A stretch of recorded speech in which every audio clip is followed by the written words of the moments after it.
Nesse conteúdo a gente vai trazer aqui imagem de João Paulo, né, que acabou se lesionando antes da partida contra o Cruzeiro. Vamos trazer também Márcio Martins detonando tudo ontem no pós-jogo, meu amigo.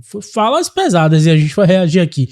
Vamos trazer também aqui um debate interessante lá no Band Esporte, que chamou Guardiola de incompetente. Você crê, meu amigo? Vou falar sobre isso. Antes de começar esse conteúdo, eu quero trazer aqui um recado para vocês que é da Gera Service. Lembrando que com Gera Service o jogo não para, meu amigo. Diferente do Bahia, que às vezes para, a Gera Service não para nunca.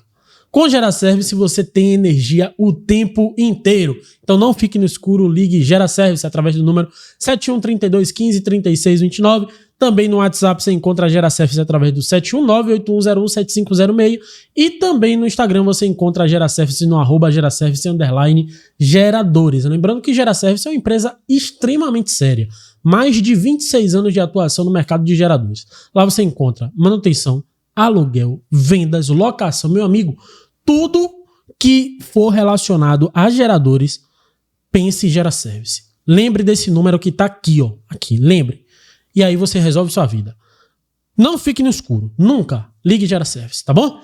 Galerinha, vamos seguindo nossa pauta aqui, porque tem imagem aí circulando, né, do próprio jogador, inclusive. O jogador acabou divulgando ali no seu stories pessoal, né, a imagem ali do tratamento no joelho, né? A gente sabe até agora que foi uma lesão no joelho que tirou o João Paulo da partida contra o Cruzeiro, né? Muita gente aí tá dizendo que o jogador chegou bichado, né? Criticando o Grupo City pela contratação, mas eu acho, e conversando com alguns fisioterapeutas, que um jogador que tá voltando de lesão, isso aí é normal, é até normal acontecer. Tá? A gente precisa entender agora uma análise mais minuciosa, partindo do próprio Bahia, para entender a situação do atleta, quanto tempo vai ficar fora, porque assim, é uma peça importante, né? É uma peça que chegou para ser titular e a gente tem a expectativa de poder vê-lo em ação, né? Para ver se a gente sana esse problema, né, de falta de confiança no gol, porque boa parte da torcida ainda não tem confiança com o Ronaldo e eu sinto que o próprio Ronaldo ainda não tem tanta confiança assim debaixo das traves do gol do Bahia, mas não falo de Ronaldo em nada no jogo de ontem, tá? Ontem o que aconteceu, ele não teve culpa em nada, em momento nenhum. Acho que ele pode fazer mais? Acho que pode. Acho que deveria, inclusive, mas dizer que ele foi responsável por alguma coisa no jogo de ontem, aí eu discordo totalmente. Galerinha, vamos falar aqui a respeito de um debate lá no Band Esportes, que chamou o Guardiola, lá técnico do Manchester City, e um cara que com certeza tem boas influências aqui no Bahia, né, de incompetente. Vamos ver aqui o que foi dito. Quanto custa o time do incompetente do Pep Guardiola? 10 bilhões e não ganha. O cara ganhou do United, parabéns. Mas olha a campanha do City para um time que custa 10 bilhões de reais. Sabe como é que a vida do Guardiola é assim? Olha se você viveria nesse planeta com tranquilidade. Olha, eu quero um zagueiro. Van Dijk. Ah, gosta do Van Dijk? Gosto. 400 milhões. Está disponível. Tem dinheiro. Eu quero um centroavante, porque esse Gabriel Jesus já deu. Já deu. E estava certo nesse caso. Já deu. Maravilha. Muito bem. Qual você quer? O Haaland. Só que a Inter de Milão também queria o Haaland. O Arsenal também queria o Haaland. Não, é perna dura, mas todo mundo queria. Mas é um direito, todo mundo queria. É grande, tem velocidade, chuta com as duas pernas, cabeceia bem, tem virtudes. Mas quanto custa? Ele é goleador também. Quanto custa? Mas todo mundo joga pra ele, né? Se todo mundo joga pra ele. Se ele tiver que buscar, quanto custa o Haaland? Quanto custa o Haaland? Ah, o Haaland custa 800 milhões. Aqui tá disponível. É um sonho. É um sonho. Tem um sheik que atende às suas necessidades. A gente sempre no final do programa, a gente diz onde a gente vai jantar e de fato a gente sai depois pra jantar e fica conversando e são várias as discussões, né? Outro dia, tava tentando provar pro Elia que na Premier League gasta-se muito e por se gastar muito, você tende a ter um campeonato melhor do que os outros. Isso é fato. O Palmeiras investiu 703 milhões de reais com reforços nessa temporada, foram 12 contratações, recorde no Brasil e na América do Sul, beleza? E com esses Caramba, quase 800 milhões. E isso não corresponde, eu acho que nem a, sei lá, o 10º time lá da Inglaterra que gasta com dinheiro. Eu acho que nem é isso. 103 milhões de reais. Sabe quanto custa o time do incompetente do Pep Guardiola?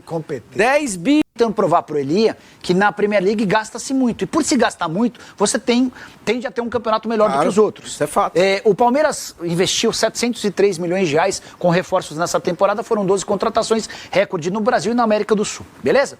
E com esses 703 milhões de reais, o Palmeiras seria, na Premier League, o 16º time entre 20 com maior investimento. Olha aí. Só 4 times teriam investido, só 4 times investiram menos do que o Palmeiras na atual temporada. Com detalhe, a gente está comparando uma janela na Europa, a janela de verão, que é a mais forte deles, contra 2 janelas nossas, a de janeiro e de julho. Esses 703 milhões de reais foram investidos pelo Palmeiras ao longo de todo o ano. Aí é questão de grana, Elia. Quanto mais... Por que o Brasil tem um futebol melhor do que a Argentina? Porque o Brasil tem maior capacidade em relação aos clubes argentinos. A gente contrata os melhores argentinos, venezuelanos, peruanos, bolivianos, enfim.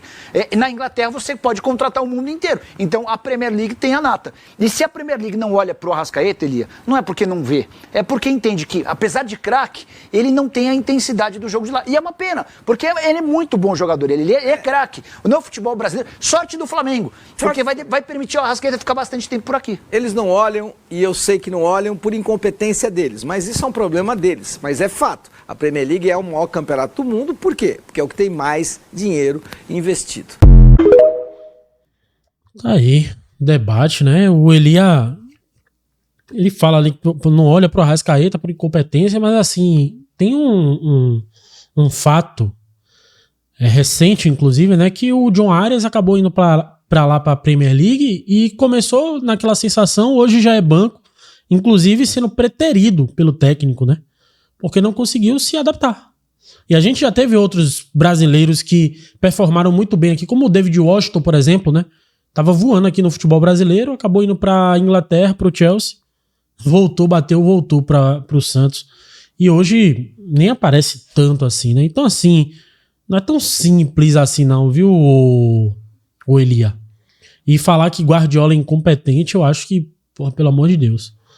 O cara revolucionou o futebol aí e recentemente ganhou, se eu não me engano, 5, 6, 7 Premier League seguida. Eu nem lembro mais, perdi até as contas de quantas Premier League seguida o Manchester City ganhou aí. E você chamar o cara de incompetente, claro, tem muito dinheiro envolvido, tem. Mas com certeza tem dedo de Guardiola nessa conquista, nesse império que o Manchester City construiu.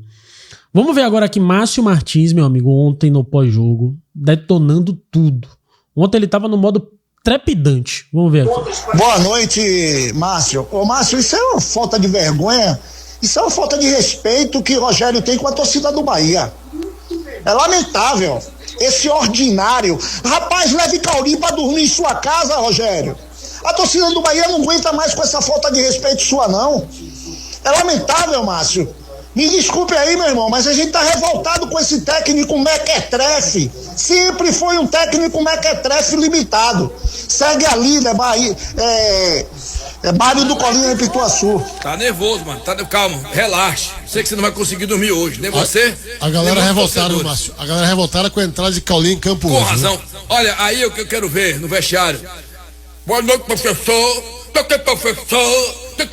Tô cansado disso. Chega, senhor Rogério, qual é o problema? Irmão, vamos aqui de frente. Qual é o problema de você com o Caulinho? É o City que tá mandando, você escala porque você quer, o que é que você espera de Caulinho no jogo? Um morto, um cone, um cara que não tem tesão pra jogar, porra. Você não tá enxergando isso não, é? Alguém tem que chegar no Rogério Ceni, na lata dele, dizer assim, Rogério, qual é o problema seu com o Caulinho? Me diga aí. Alguma coisa tem que ser explicada, porque não é razoável um treinador como o Rogério Ceni, experimentado, trabalhou em grandes clubes do Brasil, tá num projeto grandioso do Grupo City e insistir com essa carniça desse jogador é inaceitável, minha gente. E uma coisa tem que ser explicada, né, Márcio? O Caulinho é super-homem, né? É o único que não tem controle de carga no Bahia, ele. Todo jogo nada, ele tá. Não todo cansa, jogo ele tá. Não faz nada, não contunde, rapaz. Que coisa. Mas também não contunde porque não joga. Não cansa isso, porque não joga. Como é que tem controle de carga se o cara não corre? Não corre, pô. Ele fica, rapaz, olha, eu não sei, vai ficar parecendo que é pessoal. Não é, gente. Não é. Eu tô tentando aqui transmitir o que o torcedor tá me passando aqui. Você pode falar o que o torcedor tá falando? Seria muito ruim até pra todo mundo. Não vou passar isso aqui pro torcedor, as palavras que o torcedor tá falando aqui. Não vou. Mas eu não posso passar batido numa situação tão deprimente como essa. E tem que ter explicação plausível. O Rogério Ceni tem que ser perguntado por que Cauli, por que Cauli, por que Cauli. Tem que insistir nisso. Tem que insistir, ele tem que explicar. Tem que ter uma explicação plausível e não tem. Não tem. Não tem explicação. Não tem explicação. É lamentável que o time cai no segundo tempo e quando ele entra piora mais ainda. Piora. Você participando com a gente, é hora de Gustavo Castellucci para Pitu Remix, a Ice da Pitu. Beba com moderação. Fala, Gustavo Castellucci. Márcio, tivemos um jogo muito intenso aqui, né? A gente falava no intervalo, tava até divertido de assistir, jogo laicá, jogo intenso, jogo movimentado. Na virada do intervalo, o Bahia teve chance no primeiro tempo, né? O William José recebeu um passe limpo e acabou não tendo mobilidade para girar e concluir em gol. No segundo tempo, eu já havia falado, o Bahia não chega, o Bahia não consegue, o Bahia só cruza e ninguém cabeceia. Eu tinha alertado. O Cássio, nas bolas de longa distância, ele é fraco. Ele é um baita goleiro, mas não tem impulsão para salto. Ele não tem impulsão para salto. Ele é gigante. E isso isso ajuda ele em muitas defesas. Isso é fato. Agora, nesse tipo de bola do Jean Lucas, pode bater que dificilmente ele vai chegar, e foi o que deu. Logo em seguida, deu para perceber a movimentação no banco do Cruzeiro. Leonardo Jardim fez logo 3 alterações, colocou o Gabigol, colocou o Sinisterra e colocou o Arroio. Eu alertava, o Gabigol não tem sequência e esses dois chegaram agora, não tem entrosamento. Só que quando você tem qualidade, você não precisa de entrosamento. Foi o que aconteceu. O Sinisterra estava sozinho na jogada do Matheus Pereira, pegou o rebote e fez o empate. Depois o Gabigol sozinho, cobrança de falta em 2 lances, levou e mandou no ângulo, fez o segundo. O detalhe do gol do Sinisterra é que o Arias estava na marcação e o Arias abandona a marcação dele, sabe Deus por quê, e vai pro meio da área. A bola bate na trave, volta no pé dele, ele com a maior tranquilidade do mundo bota para dentro, faz o gol de empate. E no segundo gol a mesma coisa. É uma jogada de 2 lances, ensaiada pelo Cruzeiro, o Gabigol carrega, eu não consegui ver a repetição, mas pela minha memória aqui, ele dá uns 2, 3 toques na bola antes de chutar. Passeou em campo, passeou na jogada. Tem liberdade. Passeou na jogada. Vocês que estão com vídeo aí, se passar em algum momento, vocês contem os passos do Gabigol aí, me falem. Mas foi pelo menos 2, 3 toques antes de chutar no gol. Sozinho, livre. Então, a postura do Bahia, ela foi covarde depois de fazer 1-0. O Bahia só acovardou. Se apequenou como se apequenou no Maracanã contra o Fluminense. Deu uma de time pequeno, né? Tinha vantagem, quis jogar na retranca e tomou... Tá aí, meus amigos. Eu acho que essa covardia passa muito por Rogério Ceni e vocês são testemunhas aqui, né? Sempre fui um defensor de Rogério Ceni, mas eu acho que Rogério Ceni tem começado a atrapalhar esse andamento. Eu tenho sentido que sempre quando a gente chega em momentos cruciais, assim, que depende também do treinador tirar um coelho da cartola, de fazer algo diferente, o Rogério Ceni, ele deixa a desejar, sabe? Eu espero que eu esteja enganado, que o segundo turno mostre que eu estou enganado e boa parte da torcida está enganada. Porque assim, não adianta a gente fazer coro aqui fora Rogério Ceni, porque a gente sabe que ele não vai sair, a não ser que ele queira. Né?